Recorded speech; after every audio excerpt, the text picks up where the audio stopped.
So, ayun guys, alas 2 na tayo nakapag-umpisa magpopo kasi kaka-unblock lang natin. Kasi nabantay ng 24 hours, so walang dumadating na na nakamarites kasi nasanay silang sa umaga ko nagla-live. So, yun guys, tahimik yung aking panel. Walang nakaupo kahit isa.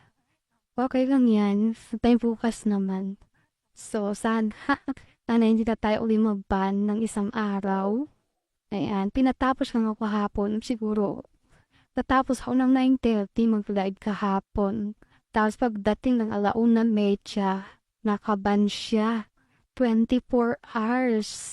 Kaya ayun, tinanghali ay hapon na tayo nakapag-umpisa live kay Popo. Medyo inaantok na tayo. Kasi paghiga kanina, nag-check ako kay Popo. Sabi ko, bago matulog, check ko muna kung nakaban pa rin. So, ayun, pag-check ko, hindi na siya nakaban. So, kailangan nating i-live para mamaya, di na natin kailangan i-live.